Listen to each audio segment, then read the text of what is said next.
Hey everyone, welcome back to AI Insights. My name's Fleur Prince. I'm your host for today, together here with my lovely colleague, Grania. Hi guys, it's Grania. We're super excited to talk to you today about things that have happened in AI. So this week, the AI story isn't just a new model dropped. It's actually a warehouse, 3 robots, 200 hours, and a question that nobody in the industry wants to answer out loud. What happens to the people that this replaces? And actually, I could jump in really quickly with some breaking news from Dublin.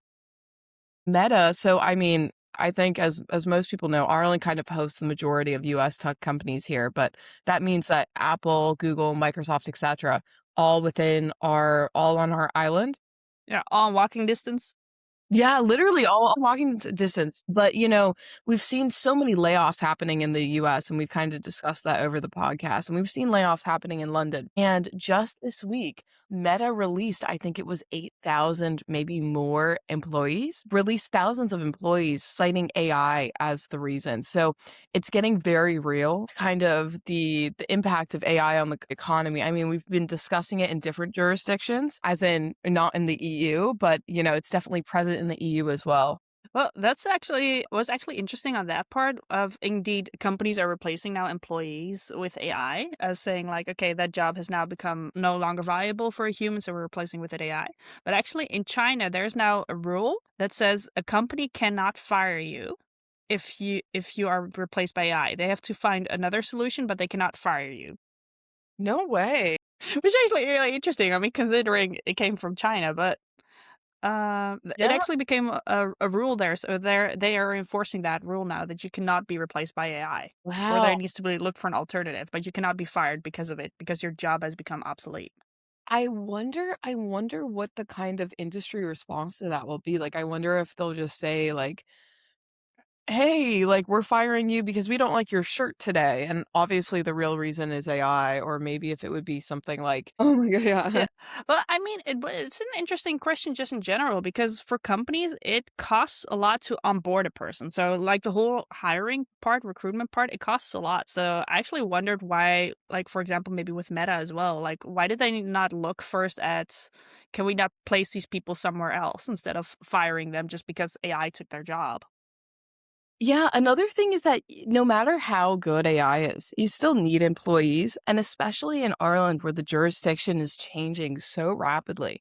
For example, like the EU AI Act, the different classifications of risk, obviously because of the materials that like Meta works on, aka social media, comprising Instagram, Facebook, so much more. That is, that there's a lot of people involved in that, and there's a lot of kind of like human tendency involved with that. So rendering a lot of those kind of projects, high risk. So humans are actually a mandatory aspect of handling high risk AI. So if you have AI working on those subjects, it's going to be high risk. You need people involved. And then surely you don't want to fire everyone you have in the midst of all this change and then have to rehire.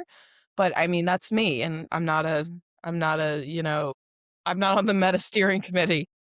No, same. But I mean, if I were a board member, that would definitely be my advice is to instead like immediately fire people. Like, can we not place them somewhere else? Because usual companies, like usual tech companies, they have like a huge backlog of other projects that are on hold because there are not enough people. So why not assign those people to those projects instead?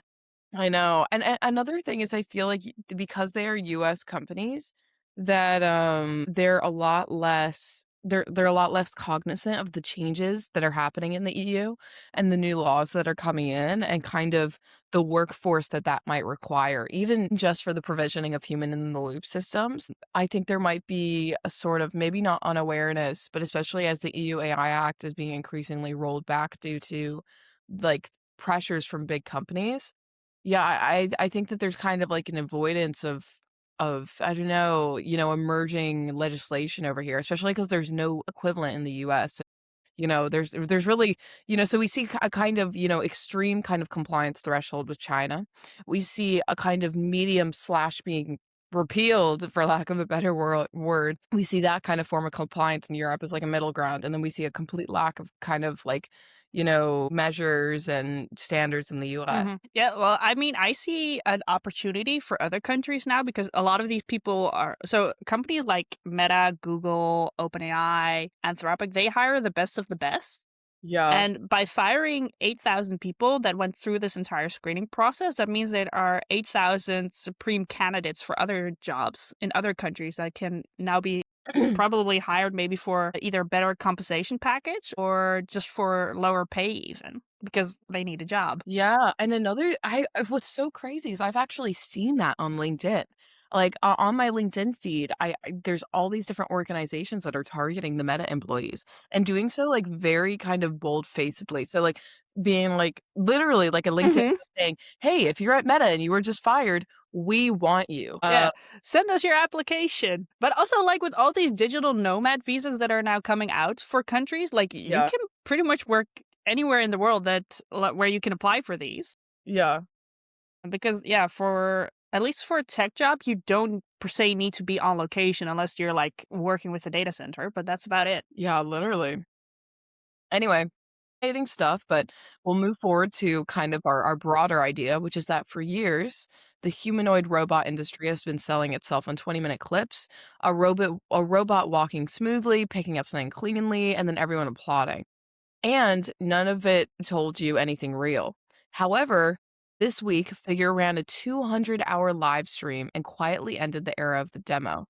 The humanoid robot benchmark just changed from it can impress to can it work.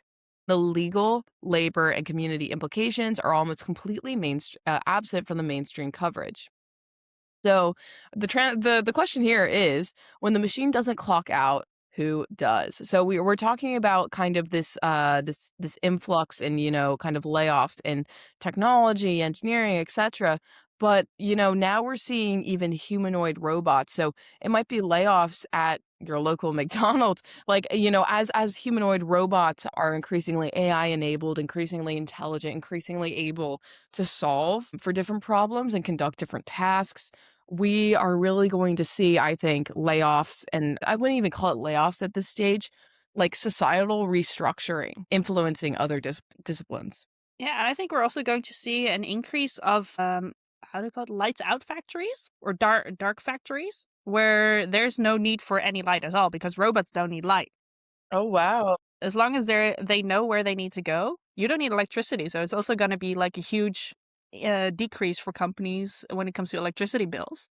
Oh my god, I never thought about that. A lot of the political leadership in the US was very skewed towards there's a lot of taglines such as, "Oh, we're gonna bring factory manufacturing back to the US. We're gonna blank, blank, blank, blue collar jobs in the US. We're gonna make more and we're gonna make them for Americans." But I think the future of kind of those workforces is robotic, you know? Because at least for engineering, human in the loop, kinds of human oversight, I think there are some things that, kind of AI can't solve versus like a robot. I mean, the whole point of a robot is to do a remedial task. Like look at Intel, so they're producing semiconductors and half of that process or most of that process is just machinery. You have humans kind of operating that machinery, but you can have kind of have machines developed for that. So anyway. Yeah, but also, I think what's interesting about this as well is the question will be also who monitors these robots because it cannot be the average employee. It's someone who must understand how the robots work if they break down. So I'm also curious to see how that's going to work out. Is it just going to be like a Harvard educated PhD engineer that's just going to be walking around one of those dark factories and just being ready? Okay, if one of the robots breaks down, I have to be here. Like, is that the future of a Harvard degree? I wonder. I think that's what it is. I mean, that's kind of how Intel currently functions as well. So that's one of the biggest companies or rather one of the biggest revenue producing, highest grossing companies in Ireland. And really, you're kind of working with the machinery and it requires so much technical expertise and like you actually have to go into the factory as well. You have to wear like a hazmat suit. But I think in the future, instead of the hazmat suit, it might be a robot, that you're controlling and like human intervention will kind of be reduced more and more and more. But anyway, kind of going into more about like the this tangible like news segment. So Figure has live streamed three F.03 humanoid robots sorting over 200,000 packages on a warehouse conveyor belt. What was planned as an 8-hour test ran from 200 hours nonstop. All decisions were made fully on board, figures Helix O2 AI model. No robot operators, no teleop. Robots rotated out for charging when while the line never stopped. A human intern ran a side-by-side test and won narrowly. So, this is the clearest real-world example yet of AI displacing manual labor at scale, not in theory, not in a lab. It connects directly to governance, labor law, the EU AI Act, and the human stakes of deployment decisions.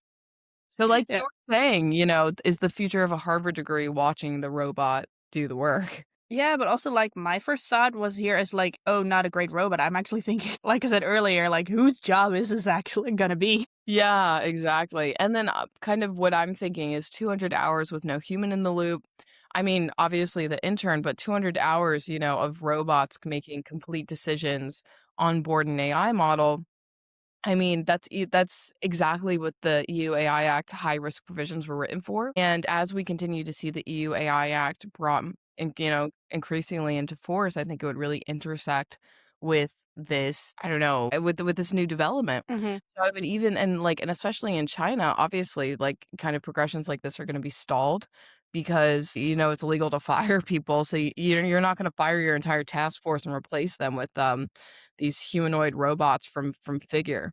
So, it'll be interesting to see how this manifests itself in different jurisdictions.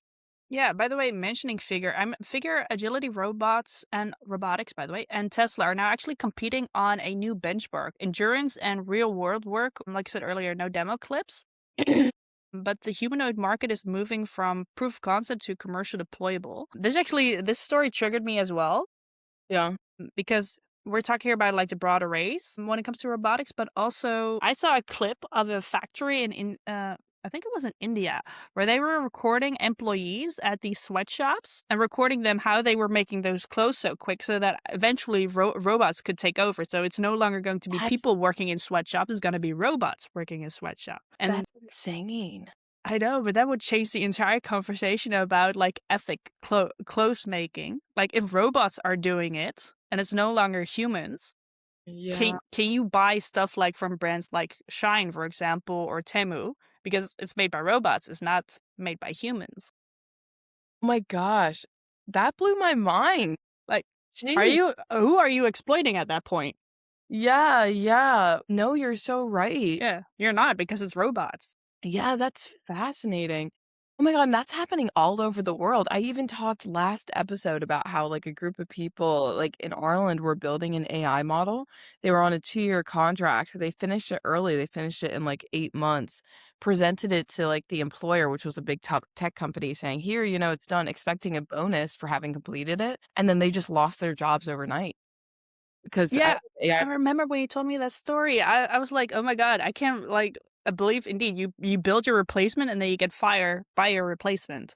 I know, and it's like, I'm sure, like, it'd be interesting, like, I mean, obviously, like, sweatshops, like, those sort of factories are completely and utterly unethical, but it's also I'm sure that in some way it does create, like, economic opportunity or at least an option to earn, an income to, like, support families, so I wonder what would replace that, if anything, and even the ethical like, discussion of, is it better to have, like, that in place or is it better for it to be robots? Would it be cheaper for it to be I mean, it's also interesting because 'cause you're right, robots don't need light, robots don't need food, robots don't need breaks, robots don't get hurt. I mean, if they do get Yeah. hurt, you're There's no ethical dilemma anymore, so you can guarantee anyone you supply like, I'm not exploiting humans. yeah. Wow. I mean, in the future, we often see, like, we see, like, branding, no animal packaging, or rather no testing on animals on makeup, Mhm. right? In the future, we might see, like, made by robots or, like, robot made or, like, no human labor employed because there's a huge, massive, for years now, conversation around fast fashion. That's, quite like, people are quite passionate about it, understandably so, and there's the buyer trends kind of follow that, so, yeah, fascinating Yeah. stuff. I mean, but that's also like in the conversation that we're having now, the policy conversation, like can't wait for the technology to mature because it's maturing now. And I think this is going to be the next thing that people are going to focus on besides the AI Act. Okay, how are we going to handle robotics? Because if companies start replacing humans with, yeah, with Yeah. how can you stop that? Because the company is, well, I don't want to say privately owned per se, but like their job is to make profit, not per se to help bleeding hearts. Yeah, yeah, and especially, like, the competition of Tesla and other companies, because Tesla obviously has a different perspective towards AI as seen in Grok as opposed to other models, so, who ends up kind of claiming space with this kind of new frontier of robotics, and, like, humanoid robotics, like, I think that will really transform just how robotics is, kind of applied internationally as well. And speaking of Tesla and its CEO, Elon Musk, very big story from the week is that Elon Musk has lost a landmark trial with OpenAI. California jury has dismissed Elon Musk's lawsuit against OpenAI in under 2 hours, ruling that he This filed quick. incredible a ruling that he filed 3 years too late. Musk had sought to remove Sam Altman and Greg Brockman and claimed tens of billions in damages. The judge adopted the verdict. Musk's lawyer said one word, appeal. Microsoft was also cleared.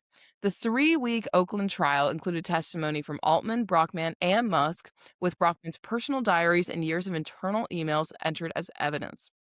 Why does this matter? OpenAI's $852 billion valuation and planned trillion-dollar IPO were priced on this case failing, and it now has. A court has legally validated the nonprofit to for-profit conversion, clearing the runway for what could be the largest IPO in tech history. OpenAI started as a charity, and it ends the decade as the most valuable private company in the world. So OpenAI was founded on a mission like to benefit humanity, but like what does $1 trillion IPO do to that mission? Because also like and who holds them kind of like accountable now? Because yeah, they started as, oh, we want to better the world, we don't want to earn anything, and now it's like completely reversed. Like actually, we want a lot of money now. Yeah, I know. And it is kind of like that development as well from, that progression from, this is for the better, but like this is for the good of the world, this is for Yeah, blank. a To, good hope for humanity. yeah, to, we want to make $1 billion and we want to make it now. So, I mean, now we're seeing that kind of take the legal stage, if you will. And we got that determinative ruling this week. And moving on to the next kind of piece of conversation, which again revolves around kind of the more, I would even say like the politics of kind of. Like, well, we've talked about this in the past. It's like one big telenovela you're looking at this point in Silicon Valley. Yeah, exactly. So here we have Andrej Karpathy joins Anthropic. So this actually is a big deal. And I was reading a little bit about this over the week. So who is Andrej Karpathy? For those who don't know, he is the OpenAI co-founder and the former Tesla autopilot lead, joined Anthropic's pre-training group last week. So this is a big deal. I mean, how I would even compare it is like one massive, so two competing football teams, right? Hmm. And, it's about to be the Super Bowl, and the lead quarterback on one football team transfers over to the other. Or, I mean, you could have that you could even have that analogy with, like, soccer, but it's basically you just have these 2 intensely branded, fiercely competing teams, and you have star players kind of being filtered from one side to the other, and, that's kind of how I see this. And his new team is built around one idea, which is using Claude to accelerate the research that builds the next generation of Claude.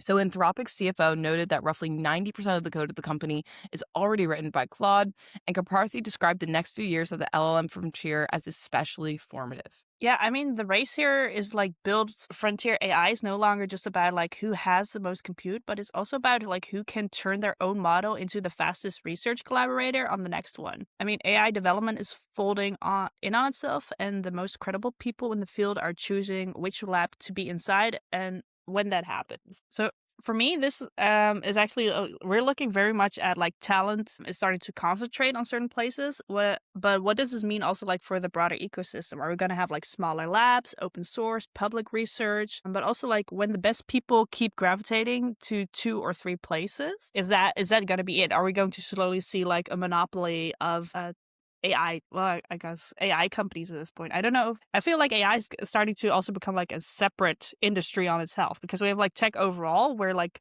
it used to be like social media, robotics, all, but everything is like starting to gravitate towards its own area. So I don't know if you can put it all under one umbrella anymore. Yeah, that's true. I mean, we are kind of seeing this, and that's why community building is so important, you know? Exactly. That's why my job should still exist in the like 10 to 20 years. For anyone listening looking for a community manager. But seriously though, because it's kind of like in this economy, it's crazy how like talent shapes everything and it's like you need the brightest minds at your forefront and it can make such a difference even just in public confidence. Even just in public confidence. The economy runs on speculation, right? The stock market ebbs and flows based off of perceptions and kind of, approximate evaluations. So someone like this sort of, very public move, oh, blank has joined blank, causing blank, that can cause the stocks of that company to rise, therefore raising the valuation, and it's yeah, that Exactly, or completely crash if someone leaves. yeah, and like that management of talent is so important. And I mean, we even see that in kind of the non-hierarchical distribution of talent across the world. Like, for example, in China, we saw DeepSeek arise from the incredible talent there, So it's really, a globally distributed kind of thing, and as it starts to concentrate, I think the allocation of that brain power will become more important and more the thing that really stood out to me about this piece is that if 90% of the code at Anthropic is written by Claude and Claude is now helping design the next Claude, what are the oversight implications of that loop? And particularly because they're in America that or rather Anthropic is, based in America Mhm. where, these regulations aren't as established, one could say. What are the safety precautions in place? Like, like, what are the systems? And then, if Claude is just ever increasingly building itself, is that even something that we want, An LLM that is constructed itself absent of human intervention? I mean, it's a good question because also when it comes to, yeah, because when the models were designed, like when it started, there was a human behind it. But indeed, if Claude starts designing its own code, like the next Claude, will it put in its own backdoor so it can infiltrate the system? Yeah, exactly. Because like we've seen all these different examples. I mean, this time last year, actually, just this time last year, Microsoft had to kind of restrain the release of Magentic Mhm. because it kept on making like all like it would go haywire and issue government takedown notices. It would crawl the web, it wouldn't listen. It can, that Everything like it was like a child. yeah, that's not what you want your product doing, right? So like it had all these like staggered bits of implementation because of that, and it's like, if we're letting it if we're going a step further than that, right? Like, not only building, like, agentic, kind of appliances, and Lord knows what else they're doing at Anthropic. They've probably built something, beyond that even. I mean, we can even look now at OpenAI actually, because now I don't know if you saw it yet, but ChatGPT is now like plugging into your local bank. So OpenAI actually they just launched a personal finance feature for ChatGPT Pro users in the US. It's powered by Plaid, and they connect to over like 12,000 institutions, including like Chase, Fidelity, and Robinhood. And Yeah. users can link their bank accounts, brokerages, and liabilities to a new finance dashboard inside ChatShape and ask questions about spending, planning, subscriptions. But also, there's going to be like an integration for like tax credit coming next. So I'm actually very curious because for me, like when they talked about this, it's the same as when you do like taxes in the Netherlands. Like everything is already like put into your dashboard. You just look it over, check if everything's okay, and then you just press send and you're done. Yeah, the system in the Netherlands for taxes, I will say, now that institution, their envelope, like, they are unflinching, like, The blue envelopes. my god, they take no prisoners, like, they will find you, doesn't matter where you are. You could literally be on the moon. What is it? The Poltergeist? Poltergeist? Or The Poltergeist? Yeah. yeah, yeah, that's how you pronounce it, right? No, Belastingdienst, sorry, Oh, Belastingdienst, blasting sorry. me. I was like poltergeist, I was like poltergeist, it sounds like a ghost. No, oh my god, yeah, that's what they are! That's what they are. You could be on Alright. the moon and they would find you, but they do actually quite have a very s they do have a very streamlined tax system, and, personal finance is so complicated, like, doing your taxes in the US is so difficult. Actually, just to we're seeing this financial trend in the United States where so the IRS, Trump has kind of obliterated the IRS, if you will. Like, so much of the workforce has been let go. A lot of the personal representatives, i.e. the people that would actually give you advice and like help you pay your taxes, are now released from the IRS. And the US is a system, it's not like the Netherlands. You have to volunteer your taxes every year, so they expect you to do the work on your own and then submit the paperwork all on your own, which is obviously difficult for people. And, that financial literacy isn't really taught in schools. So now the institutional kind of infrastructure, like the infrastructure that enabled that kind of to happen, is now gone. So we're going to see more and more confusion with taxes and, finances, etc. So this is a very timely kind of very, very, very timely development for the United States. Yeah, but also, like, companies when we're looking here because, the one thing that concerns me is mostly that you're just going to give all your financial private data now to tech companies and being like, "Here, go ahead. Now tell me how to do my taxes." Yeah. While it is good that they will help you with it, does also mean that they now know how much you earn and everything. Like, they have all your financial data, so if you ever, like, apply to one of those companies, they can, like, just, like, look up your profile and being like, "Okay, how financially secure is this person?" If that's one of the requirements. Yeah, and especially because, like, very recently, or not very recently, I mean, we've been doing the podcast so long, but, we did an episode where we discussed how, like, ChatGPT, if you shared a chat link, then it became publicly indexable and searchable on the internet. Mhm. So, these sorts of leaks do happen, and they could happen very, very easily here. So, yeah, that's a very good thing to kind of be thinking about. And yeah, and I think there's a community aspect where it's like we're losing this infrastructure and like kind of this public knowledge of how a financial literacy, and now kind of AI is taking over, is kind of filling that vacuum. I mean, obviously in the United States you don't have the same dynamic with like the IRS and that sort of tax system. You don't have that Mhm. dynamic in Europe, but like, there is a community element there where there's just kind of a restructuring of who holds the knowledge, and yeah, and who actually is engaged in those processes. No, exactly. But also, we're talking here about a much larger race. I mean, Perplexity now has a financial research agent. Anthropic is helping FIS building banking investigation agents, and Visa and MasterCard are like wiring payments into AI flows. So everyone here is like competing to become like the AI layer that sits between people and their money. But also, it's kind of filling that gap because this was one of the critiques they actually got in the Netherlands on how the current school system works is that you do not get financial literacy unless you choose like economics to Mhm. study, but not everyone chooses that. So not everyone gets the education. Okay, how do I like prepare my finances? Or how do I start a company? How do I do my taxes around building a company? Those are things that you don't learn, and AI is now kind of like filling that loophole Mhm. to help people out. Like, okay, how do you best spend your money? Yeah, I really like your phrasing there, the AI layer. So, I mean, I expect that Stripe will be, kind of taking actions on this as well. I mean, I'm surprised that there's not been more kind of a presence from Stripe already. Their global headquarters is in Dublin, so I think they're maybe influenced by kind of the more European reservation, especially because data from all these financial institutions flowing into a chatbot, really trigger GDPR, PSD2, financial data protection, and that's a compliance minefield here in Europe.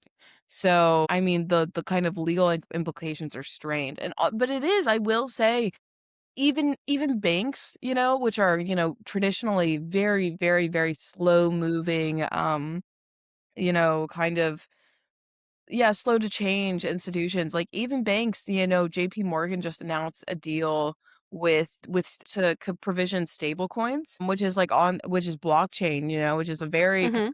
frontier form of tech. So, times are changing. Times are changing. No, no, no, agreed. I mean, I think it's also good for our final story, which is actually that AI actually solved a math problem from 1960, no, 1946, by the way, even later, longer ago. So, an internal OpenAI general purpose reasoning model actually autonomously disproved Paul Ardo's planar unit distance conjecture, a problem that has like resisted mathematicians since like 1946. I mean, the model found an unexpected bridge between the algebraic number theory and the geometry that nobody had previously drawn. I mean, this was weird because like external mathematicians have like independently verified the result and it was accurate. So I was like, wait, an AI model solved a math problem that no one else was able to solve.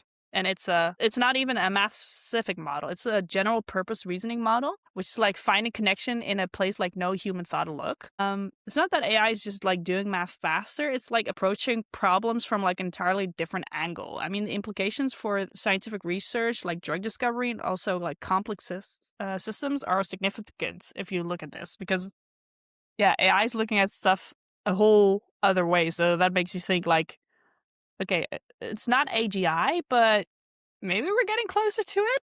Yeah, no, completely. Another thing is that if you think maybe even like 2 years ago, ChatGPT was not able to do math. Like AI has progressed so much so fast. Like previously, like it was more of a mechanism for reproducing language and kind of, absorbing these language trends or rather delineating trends from data and then reproducing that, but certainly not numbers, as that was kind of like a logical and reasoning capacity that kind of escaped its abilities. But obviously, that's not the case anymore. Another thing I would say is that math is that sort of level of higher level maths. That's more of like a creative endeavor, Mhm. logical exercise, but also kind of a creative exploration, if you will, like finding connections, right? Like that's not finding connections, finding a new connection. That's not reproducing. That's not regurgitating. That's not reproducing a trend. Like it's something that's quite opposed, which is creation, and like Mhm. innovation and seeing something in the absence of trends and etc. So it's really showing that AI is exceeding kind of its original abilities. But yeah, so if AI is now disproving established mathematical conjectures, what does that mean for how we validate scientific knowledge and who gets the credit, right? So, you have like all these different breakthroughs. Who owns the property rights, the intellectual property rights to those breakthroughs? And also, if the AI is saying one thing and humans are saying the other, who's right? And even more important, a layer above who is right, who gets believed, right? So, Mhm. there's the question of like objective fact, but then there's the question of like, what is the verdict that leaves that team or like that lab? Like, are you believing the human? Would you believe the AI, etc.? Yeah. I mean, I think this is also why it was good that external mathematicians actually validated the answer Yeah. and the result because that's the only way how you can know for sure. Like, have people actually check it out, like independent who are not friends with the other mathematicians or the robots or have anything involved, and have them verify it. Mhm. But yeah, but for me, this also just not like it's just not a math story. It's also a story about like what human and AI collaboration in research could actually start looking like. Mhm. No, definitely. All right, so we've discussed a good amount in this episode, and definitely a lot of it was a very significant week from, from all this evidence of humanoid robotics to, layoffs hitting the EU. I mean, that could even be the title of the ep. Layoffs hitting the EU. Like, sound the alarms. Well, maybe not sound the alarms, but society is restructuring and the EU is no longer kind of absent from that conversation. So, just reviewing kind of what we've talked about. Our first talking point was kind of the benchmark is shifting and this is a new labor story. It's not is technology safe, but it's for whom and who bears the cost. And then secondly, we discussed liability. Who's responsible when there's no human in the loop? Kind of this bridged 2 points, right? So I really discussed kind of the angle of anthropic. If Claude is building Claude, then where does that leave us even for lack of a Yeah, right? like where does a human stick into this process of the indeed, if the model is building the next model? Exactly. And then also, if you're in a warehouse, you're a robot and there's no light because you're a robot and you don't need light. Where's the human in that situation? And then our third kind of another overarching theme that we've had that we've kind of, it's something that we interrogate throughout the podcast, which is the US versus the EU and the different bets that are being made. And then also China, as you introduced. So kind of the US is running, a permissive pro-deployment policy on humanoid robots and autonomous AI, and even integrating ChatGPT with banks and financial institutions. Meanwhile, the EU continues to build regulatory infrastructure, and the two approaches are going to produce very different outcomes, which we will continue to report on in this podcast, as we always do. So just going into kind of our strategic takeaways, Fleur, what would kind of be, your biggest takeaway from this episode? I think my biggest takeaway would be is that we're really looking at the next industrial revolution because this is the Yeah. same thing that happened. I think it's about 150 years ago.